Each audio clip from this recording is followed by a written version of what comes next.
الحمد لله رب العالمين والصلاة والسلام على سيد المرسلين أما بعد فأعوذ بالله من الشيطان الرجيم بسم الله الرحمن الرحيم وإنها لكبيرة إلا على الخاشعين صدق الله العلي العظيم الصلاة والسلام عليك يا رسول الله وعلى آلك وصحابك يا حبيب الله. محترم سامعین السلام علیکم ورحمۃ اللہ وبرکاتہ. پارہ پہلا الف لام میم سورہ دوسری البقرہ آیت نمبر 45. اب تک اگر آپ نے چینل سبسکرائب نہیں کیا ہے تو برائے کرم چینل کو سبسکرائب کرو. میں بار بار اس لیے کہتا ہوں کہ جتنا سبسکرائب اور لائکس ہوتے ہیں چینل اوپر آتے ہیں.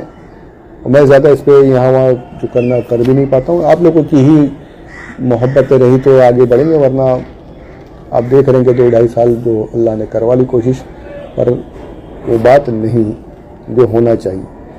تو آپ کی مدد کی بہت ضرورت ہے. اسے اوپر لائیے تاکہ زیادہ سے زیادہ لوگوں تک پیغام ہمارا پہنچ سکے. پروردگار ہماری اس کوشش کو آسان کرے ہمارے لیے اور لوگوں تک عام کرے. آمین بجاہ النبی الامین صلی اللہ علیہ وسلم. خشوع نماز آسان ہوتی ہے. کس کے لیے آسان ہوتی ہے؟ میں نے پیچھے عرض کیا, جن کے دل میں خشوع ہوتا ہے. اب خشوع حاصل کرنے کے لیے سب سے بڑا جو پرابلم آ جاتا ہے وہ ہوتا ہے دل. دل میں, ذہن میں وسوسات, دوسرے خیالات ایسے آتے ہیں کہ بس اللہ کی پناہ. سب کے ساتھ ہوتا ہے. نماز پڑھنے تو آئے ہیں لیکن دل دکان میں لگا ہوا ہے, دل گھر میں ہے, دل مسجد میں باہر چپل رہ گئی, کہیں چپل چوری تو نہیں ہو جائے گی, دل وہاں لگا ہوا ہے. اچھا, یہ خشوع حاصل کرنے کے لیے بڑے فقہی مسائل بھی بڑے کہ اطمینان سے آؤ. نماز پڑھنے میں پرسکون ہو کر آنا ہے. اگر حاجت ہے, سنجا وغیرہ کی شدید حاجت ہے, فوراً جا کر کے پہلے اس سے فارغ, جماعت چھوٹ رہی ہے اگر سب کچھ, وہ آپ کو کراہت آئی کہ اگر آپ کو حاجت ہے اور آپ نماز پڑھنے کھڑے ہوئے تو پھر وہ مکروہ ہے, تحریمی تک چلی جاتی ہے بات. سکون سے حاجت سے فارغ ہو جائے پھر نماز پڑھو. شدید بھوک لگی ہے, کھانا پک رہا ہے اور کھانے کی خوشبو وغیرہ آ گئی, دل کھانے کی طرف مائل ہو رہا ہے تو پہلے کھانا وغیرہ کھا لو پھر سکون سے نماز پڑھو. یہ یعنی اتنا پرسکون ہو کر کے یہ خیال بھی دماغ میں, ایسے خیالات بھی نہ آئیں. ہر طرف سے ذہن کو خالی کر کے پرسکون ہو کر دل جو ہے اللہ کی طرف مائل کر کے نماز پڑھو. اب ہے اس میں حضرت جی آتے ہیں نا, شیطان پرسکون ہونے ہی نہیں دیتا. وسوسات آتے ہی وہ آ ہی جاتا ہے, وہ اور باتیں ہو یا نا نماز میں تو فوراً آ جائے گا, فوراً ہر طرف سے گھیر کے ادھر دین اللہ کی پناہ. ہم کیا ہیں, ہم بڑے بڑوں کو آ جاتے ہیں. امام غزالی کا نام آپ سب نے سنا, سب جانتے ہوں گے. اتنے پائے کے بزرگ, احیاء العلوم, کیمیاء سعادت, مشکات مکاشفۃ القلوب, پتہ نہیں کتنی کتابیں آپ نے لکھی ہیں. مجدد فرمایا جاتا ہے, آپ کو مجدد کہا جاتا ہے. اتنے بڑے عالم, اور ان کے بھائی ان کے پیچھے نماز نہیں پڑھتے تھے. ان کے بھائی نماز نہیں پڑھتے تھے. ایک دن امی سے کہا, امی جان دیکھو دنیا میرے پیچھے پڑھتے, لوگ اتنے پڑھے, یہ میرے پیچھے نماز نہیں پڑھتا, میرا بھائی ہو کر. ماں نے بیٹے کو بلایا دوسرے کو, ان کا نام غالب احمد تھا, ان کا نام احمد, کے پیچھے نماز کیوں نہیں پڑھتے؟ ٹھیک ہے امی آج جا کے پڑھتا ہوں. بھائی یہ گئے, نماز شروع ہوئی, انہوں نے اللہ اکبر کہا, پہ ایک رکعت ہوئی, دوسری میں یہ بھائی پیچھے سے نکل کے چلے گئے, نماز جماعت چھوڑ کے چلے گئے. لوگوں نے بتایا وہ تو پیچھے سے چلا گیا. پھر آگے نماز کے بعد امی کے پاس آیا. امی دیکھو پڑھتا نہیں تھا, تو یہ کر دیا کہ نماز پڑھنے آیا اور جماعت قائم ہوئی, ایک رکعت پیچھے سے چلا گیا, چھوڑ دیا نماز میرے پیچھے پڑھنا. ماں نے بلایا, بیٹا یہ کیا کیا حرکت تو نے, یہ کیا کیا؟ پڑھتا نہیں تھا تو چلو پڑھ نہیں رہا تھا, اب اس کے پیچھے پڑھ رہا ہے تو چھوڑ کے چلا گیا. چالو جماعت قائم اور نکل کے پیچھے سے, لوگ کیا بولیں گے؟ بولے امی جان میں اس کے پیچھے نماز کیسے پڑھوں کہ میں جب نماز پڑھنے کے لیے کھڑا ہوا اور جب یہ نماز پڑھا رہا تھا, بھائی کے بارے میں کہتے ہیں, امام غزالی کے بارے میں کہتے ہیں کہ جب یہ نماز پڑھانے لگے تو میں اس کے پیچھے نماز کیسے پڑھوں کہ ان کا دل جو ہے نماز میں تھا ہی نہیں. تو نماز میں طلاق اور